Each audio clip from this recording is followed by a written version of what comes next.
Welcome back, brothers and sisters. We say God is good all the time, and all the time God is good, and that is His nature. And we conclude by saying, wow. Thank you. In our last episode, that is chapter 7, in the book of Genesis, we learned that only Noah was left and those with him in the ark. That is after God had sent rain on earth, which swept everything.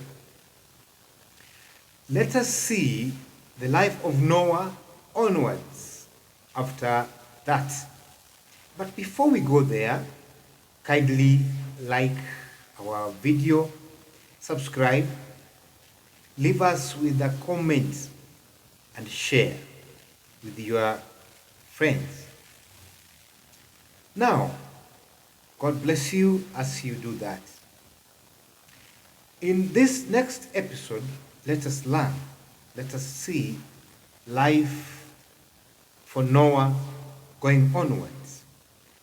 And it says that God remembered Noah and all the wild animals and the livestock that were with him in the ark.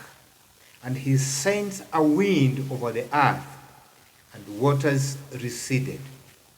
God sent a wind over the earth, and the waters receded. Now, the springs of the deep and the floodgates of heaven had been closed, and the rain had stopped falling from the sky. The rain now had stopped falling from the sky. The water receded steadily from the earth. At the end of the 150 days, the water had gone down. And on the 70th day of the 7th month of the ark, came to rest on the mountains of Ararat. Water went down. The ark now had to rest on the mountain of Ararat. It's a good lesson, it's a good story. The waters continued to recede until the 10th month, and on the first day of the 10th month, the tops of the mountain became visible, meaning that water had now completely gone down. Therefore, the tops of the mountain would now be seen. After 40 days, Noah opened a window he had made in the ark. All these were happening while Noah and all the other animals were still inside the ark. And now, after 40 days, then Noah opened the window and he had made in the ark and sent out a raven, and it kept flying back and forth until the water had dried up from the earth. He had to send out the raven and to go and see, to go and find out whether the rains were still heavy or what the magnitude of water was still out there.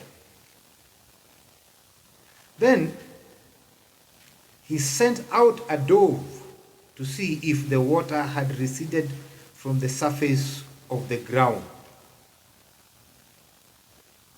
A very nice story, because he could not walk out, he could not go out until he was sure that the waters had dried out completely.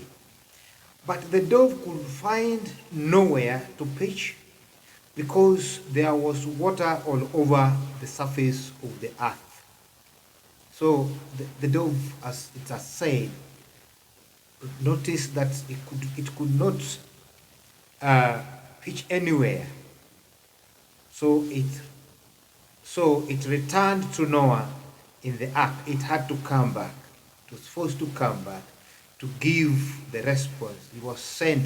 There are those that if they're sent out, they normally don't bring back the feedback. if a dove could be sent out and it could come back to give back the message to the sender. Some of us, even in the current world, people are sent and they go completely.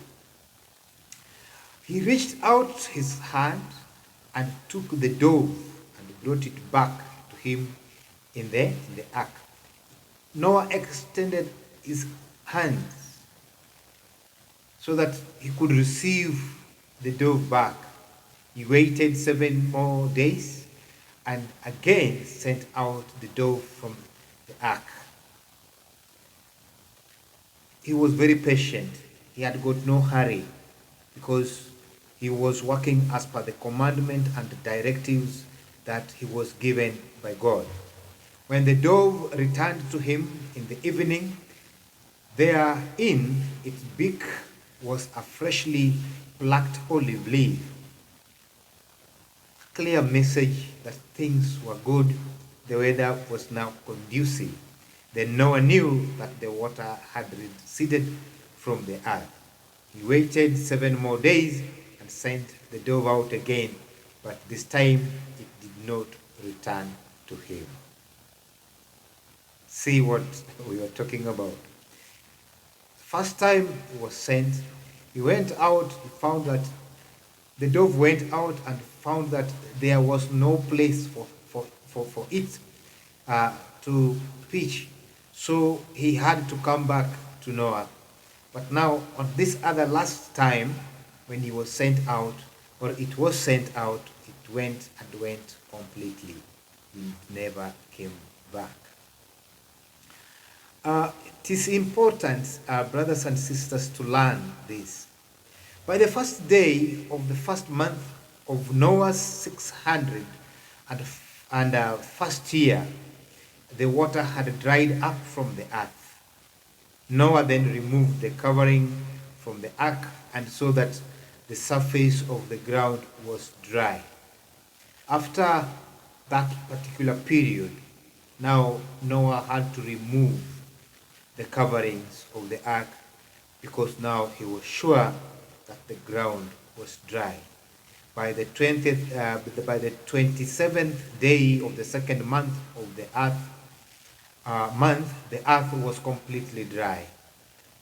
So it was drying simultaneously, and Noah kept on testing the same respectively, simultaneously. So until he was sure that, okay, fine, it is now completely dry. Then God said to Noah, come out of the ark, you and your wife and your sons and their wives. Bring out every kind of living creature that is with you, the birds, the animals, and all other creatures were brought out, as God had commanded Noah. That because he told Noah, bring out everything that was inside the ark. Come out of the ark, you and your wife. God was so commanding, and God, I'm just trying to imagine how God loved Noah. So Noah had to bring out so they can multiply on the earth and be fruitful and increase in number on it. God commanded so that all these animals could come out of the ark so that they are able to multiply again and increase in number. So what Noah did, Noah came out together with his sons and his wife and his sons' wives, all the animals and all the creatures that moved along the ground and all the birds, everything that moves on land came out of the ark. One kind after another, they all came out. They all came out onto the earth. Then Noah built an altar to the Lord After that wonderful, good, uh, good thing that God did to Noah, Noah built an altar to the Lord, and taking some of all the clean animals, clean birds, he sacrificed burnt offerings on it. Even if you are the one, what could you do? If I was the one, probably I could have just done what Noah did. A way of appreciating what God had done. The Lord smelled the pleasing aroma and said in his heart, "Never again will I curse the ground because of humans." Even though every inclination of human heart is evil from childhood. And never again will I destroy all living creatures as I have done. God felt something. God felt that the righteous guy, man before him, that is Noah, after all those number of years, 40 days, all those number of times that they were in the ark, Noah came out and still could offer him some sacrifice. Then God said, "Never again." Do you also say never again to something that you feel is wrong that you had done? It is always good to say sorry. God, in other words, in a common or a layman's language, felt sorry to what he had done. But him being God, he has all the right to do what he feels right. Me as a human being, I have learned a lot that it is always good to appreciate what God has done in our life. Even you today, I'm encouraging you to say thank you to the Lord for what he has done in your life, same way Noah did by offering him sacrifices.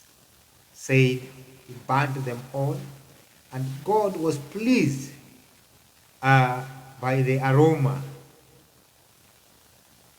God was so pleased by the aroma, and he said in his heart, "Never again will I curse the ground because of humans," even though every inclination of the human heart is evil from childhood. And again I will, and again never, and never again will I destroy all living creatures as I have done. That is the lesson. God bless you.